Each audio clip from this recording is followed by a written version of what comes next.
Introduction did you. My name is Radhika Sharma and I am from Shimla. Okay, and as far as my educational qualifications are concerned, so I have done my B.Ed from Jammu. After doing my graduation, I have done my B.Ed from Jammu University. After that, I have done master degree in political science. Then after that, I have taught 7 years in schools of Himachal Shiksha Samiti, Shimla. After that, I have joined one travel company and I worked there as a branch head for 12 years. Okay. After that, I thought that I have to do something more in my education field, so I have done masters in tourism administration. ठीक है. उसके बाद वही बात होती है कि journey है खत्म नहीं होती. उसके बाद मुझे लगा कि नहीं, it's been very long time कि मैं जॉब कर रही हूँ. उसके बाद मैंने अपना खुद का बिजनेस शुरू किया. मैंने BNB रन किया.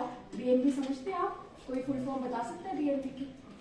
Bed and breakfast. It's kind of home stay. अपना होम स्टे, अपना BNB रन किया with travel agency named as Indian Mountain Rovers. ठीक है. तो आज यहाँ पे आपको जो लेक्चर देने के लिए आई हूँ, जो गेस्ट लेक्चर के लिए मुझे इनवाइट किया है आपकी मैम ने, शिवानी जी ने, तो वो मैं आपको सोशल और इकोनॉमिकल बेनिफिट्स ऑफ टूरिज्म उसके बारे में कुछ बताने के लिए आई हूँ. ठीक है. सबसे पहले हम लोग इस चीज की तरफ बढ़े. मैं चाहती हूँ कि मैं आपसे थोड़ा रूबरू हो जाऊँ. आप अपना नाम बताइए. आदित्य वर्मा. आप यहीं से है. ये सब चीजें हैं जो हम अभी जिसके बारे में हम डिस्कस करेंगे. सबसे आपने देखा होगा बहुत सारी फील्ड है. हेल्थ से रिलेटेड हेल्थ सर्विसेज है, एजुकेशनल फील्ड है, जैसे आपकी मैम यहाँ पे टीच कर रही है, मैं आपको टीच करने के लिए आई हूँ. वैसे ही बहुत सारे एग्रीकल्चर डिपार्टमेंट्स हैं, बहुत तरह की इंडस्ट्रीज हैं पूरी वर्ल्ड में, हमारे इंडिया में, हमारे हिमाचल में, हमारे शिमला में. राइट. उसी तरह से टूरिज्म इंडस्ट्री है जो बहुत बड़ा सर्विस सेक्टर है और third largest foreign exchange earner of the world है टूरिज्म इंडस्ट्री. टूरिज्म मीन्स क्या है? टूरिज्म आप बताओ क्या है टूरिज्म? वैसे ही जस्ट क्या लगता है क्या है? Huge part of our economic है. हमारी जो आर्थिक व्यवस्था है उसका एक बहुत बड़ा पार्ट है. टूरिज्म में ट्रैवल फॉर प्लेजर और business. Tourism drives economic prosperity and sustained development in many regions around the world. पूरे संसार में. इसमें जो फिगर्स मैंने मेंशन नहीं किए, लेकिन किसी एक डाटा के अनुसार ये बताया गया है कि पूरे वर्ल्ड के कम से कम 330 मिलियन यानी कि 33 करोड़ लोगों को जो जनरेट होता है पैसा, जो अपनी जीविका कमा रहे हैं, वो टूरिज्म के माध्यम से ही कमा रहे हैं. आप लोग भी जब अभी थोड़े बड़े होकर आगे जाओगे ना, आप देखोगे कि टूरिज्म के प्रोडक्ट्स कितने सारे हैं. आपने प्रोडक्ट्स पढ़े होंगे टूरिज्म के. क्या क्या प्रोडक्ट्स होते हैं टूरिज्म में? कोई बताएगा मुझे? बोलो. होटल आ गए, कैंप्स आ गए, ठीक है, आपके होम स्टेज आ गए, आपके BNBs आ गए, है ना, ये सारी चीजें आ गई. टूरिज्म का एक पार्ट क्या हुआ? होटल, यानी कि जिसको आप एकोमोडेशन बोल सकते हैं. एकोमोडेशन में कुछ भी आ गया, होटल आ गया, रिजॉर्ट आ गया, आपके BNBs आ गए, होम स्टेज आ गए. दूसरा पार्ट क्या हुआ? ट्रांसपोर्टेशन. ठीक है. तीसरा पार्ट क्या हुआ? टिकटिंग, एयर टिकटिंग हो गई, फ्लाइट टिकट हो गई. और चौथा पार्ट एक और जो है, जो इंटरमीडिएटर रहता है, वो है टूर ऑपरेटर, ट्रैवल एजेंसीज. जैसे हम लोग भी अपनी ट्रैवल एजेंसी खुद रन कर रहे हैं इंडिपेंडेंटली, वैसे ही. तो ये देखो टूरिज्म के अंदर कितने सेक्टर रहा. अब आप देख लो होटल के अंदर कितने लोगों को जॉब मिली. आप ये देख लो कि आपका जो दूसरा है होटल के अंदर को जॉब मिली. जो आपका ट्रांसपोर्टेशन सेक्टर है उसके अंदर कितने लोगों को जॉब मिली, है ना. वैसे ही आपके ट्रेवल एजेंसीज में जो रिप्रेजेंटेटिव है उसमें कितनी तरह के डिपार्टमेंट्स है, उनको कितने को जॉब मिली. तो एक तरह से कितना बेनिफिट्स इससे हमें हो रहा है. तो इसका मतलब जो ये थर्ड पॉइंट है, ये इस चीज को एलोबरेट कर रहा है कि इकोनॉमिक प्रॉस्पेरिटी होता है और sustain development in many regions around the world tourism की वजह से. क्योंकि टूरिज्म के जो प्रोडक्ट्स है, देखो मैं बाद में पूछूंगी आपसे, इट शुड बी, आपको समझ आना चाहिए, बोरिंग नहीं होना चाहिए. जहां जिसको जो जैसा लगे पूछो बेटा, गलत पूछो, सही पूछो, कुछ भी पूछो. पर थोड़ा आज अगर ये लेक्चर कंप्लीट होता है, आई वांट कि जब आपका कभी पेपर में ये आए, आपको लिखते हुए मेरी बात याद आए कि मैम ने ऐसा भी बोला था. ये चीज आपके अंदर से समझ आए. आपको कहीं पर भी लगता है कुछ समझ नहीं आ रहा है, बी फ्रैंक विद मी, है ना. ताकि देखो पढ़ाने का फायदा तभी है लेक्चर देने का जब आप लोगों को समझ. कम्युनिटी के अंदर फिर उसमें चाहे कल्चरल अंडरस्टैंडिंग है, सोसाइटी के अंदर हम कल्चरल चीजें भी करते हैं, रिक्रिएशनल एक्टिविटीज होती है ना. आपकी आपस में बातचीत हो रही है, आप कोई किसी चीज के ऊपर डिस्कस कर रहे हैं, कोई सेरेमनी अटेंड कर रहे हैं, सारा सोशल के अंदर आ गया. उसके बाद टर्म आई इकोनॉमिक. जब हम इकोनॉमिक शब्द बोलते हैं, it means it relates to monetary funds.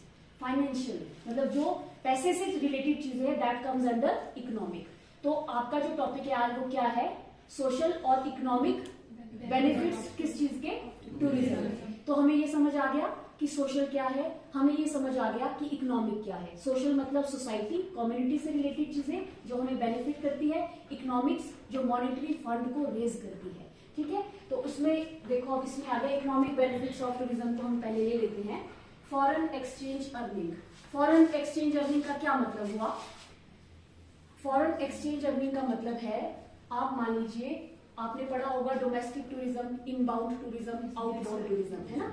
तो जब डोमेस्टिक का तो मतलब है विद इन कंट्री जो हो रहा है, तो आपने खुद ही देखा होगा, आप कभी चाइल्ड में घूमते हो, यहाँ पे टूरिस्ट अच्छा प्लेस है, यहाँ पे बाहर के लोग घूमने आते हैं, फॉरेनर्स भी आते हैं, अंग्रेज भी आते हैं, मतलब जो इंटरनेशनल, मतलब कि हमारी कितनी सारी 192 कंट्रीज, कितनी भी ऑल ओवर वर्ल्ड में कंट्रीज है, तो कहीं ना कहीं से किसी न किसी कंट्री से लोग घूमने के लिए या किसी और पर्पज से यहाँ आते हैं। तो वो जब आते हैं तो उनकी जो हमारी तो रुपया है ना करेंसी, तो उनके देश की करेंसी, किसी की कुछ और है, किसी की पाउंड है, किसी की डॉलर है, तो वो आते हैं तो क्या करते हैं, यहाँ पर अपनी मनी को एक्सचेंज करते हैं। जब वो एक्सचेंज करते हैं तो उससे क्या होता है, हमारी इकोनॉमिक, हमारी जो हमें क्या है, पैसा मिलता है, हमारी गवर्नमेंट को पैसा मिलता है। जो इकोनॉमिक डेवलपमेंट की बात हो रही है बेटा, जो इकोनॉमिक बेनिफिट्स की बात हो रही है, वो किस चीज की बात हो रही है कि हमें इकोनॉमिकली कहीं ना कहीं से पैसा आ रहा है, किसी न किसी माध्यम से पैसा आ रहा है। तो ये फॉरेन एक्सचेंज जो होता है, फॉरेनर्स भी यहाँ पे आते हैं, अपनी मनी जो है इधर करेंसी का आदान प्रदान होता है, उस वजह से भी हमारी इकोनॉमी स्ट्रॉन्ग बनती है।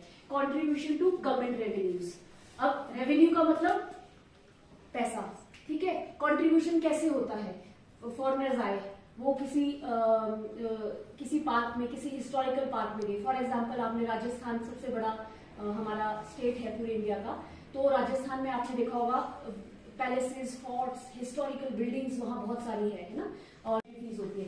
तो जो फीस होती है वो सारा क्या हुआ, रेवेन्यू हुआ ना, पैसा मिल रहा है। आप शिमला जाते हो, शिमला में लिफ्ट उतरते हो, लिफ्ट से ऊपर जाते हो, लिफ्ट में जाने के लिए 10 रुपए देते हो, तो वो 10 रुपए क्या हुआ, रेवेन्यू जनरेट हो रहा है। क्यों, क्योंकि लोग टूरिस्ट स्पॉट्स पे जा रहे हैं देखने के लिए, कुछ कहीं ना कहीं से गवर्नमेंट को पैसा मिल रहा है, और भी कई तरह से लोगों को गवर्नमेंट को पैसा मिलता है, ठीक है।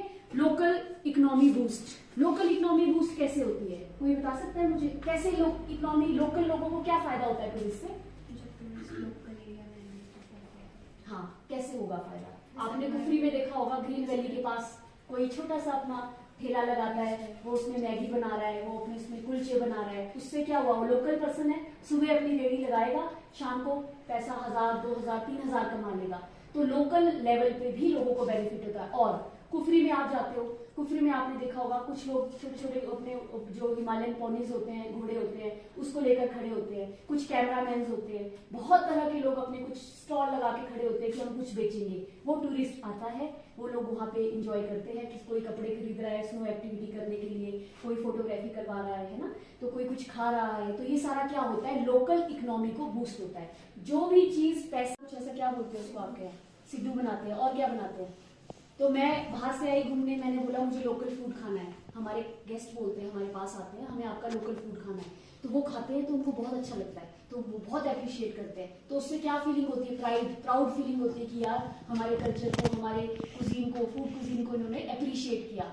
देखो इकोनॉमिक जो हमने बेनिफिट्स पढ़े, दे वर टोटली डिफरेंट। उसमें सिर्फ पैसे की बात हो रही थी, पेमेंट्स की, टैक्सेस की, है ना, लेवीज की बात हो रही थी, एम्प्लॉयमेंट जो जनरेट हो रहा था पैसा, इकोनॉमी, लोकल इकोनॉमी को ग्रोथ मिल रही थी, वो सारा क्या था, इकोनॉमिक। लेकिन सोशल बेनिफिट टोटली डिफरेंट आ जाता है। कैसे, टोटली तो नहीं पर काफी हद तक डिफरेंट है। क्यों, क्योंकि उसमें हम कुछ ऐसी बात करते हैं जिसमें आप नेगेटिव देखो, परसेप्शन जो है ये सारी खत्म होती है आपका, ठीक है। स्टीरियोटाइप्स मतलब जो एक रिजिड सोच होती है वो भी खत्म होती है आपकी, और अपना आपकी developing pride, appreciation, understanding, respect, tolerance of each others culture, ठीक है, और increasing self esteem of host and tourist. जब कोई, आप मान लीजिए आपने चाइल्ड में अपना होम स्टे चलाया हुआ है, आपके पास 10 लोगों का ग्रुप आ गया, आपके पास 10 लोगों का ग्रुप 2 दिन के लिए रहने आया, 13,000 रुपए आपने कमा लिए। उस 13,000 कमा लिए जिसने उस होस्ट किया, होस्ट का मतलब क्या हुआ, जो उसको चला रहा है, होस्ट को, उसको होस्ट बोलेंगे, टूरिस्ट तो वही है जो आएगा। उस आपने 13-15,000 रुपए उनसे कमा लिए, तो उससे क्या होगा, आपको प्राउड फीलिंग होगा, सेल्फ एस्टीम फील होगी कि यार मैंने खुद अपना हार्ड अर्न पैसा कमाया है। एक माँ बाप का पैसा लेना अलग चीज है, जब आप खुद पैसा कमा रहे हो उसकी बात ही कुछ और है। ठीक है, तो वो सेल्फ एस्टीम, एक प्राउड फील होता है कि मैंने ये कमाया। दूसरा, जो गेस्ट आपके पास आया है उसने आपको अप्रिशिएट किया कि आपका फूड बहुत अच्छा था, आपकी सर्विस बहुत अच्छी थी, आपने बहुत अच्छे से हॉस्पिटैलिटी यहाँ पे हमें प्रेजेंट करी। तो उससे क्या होता है, सेल्फ एस्टीम भी, अंडरस्टैंडिंग,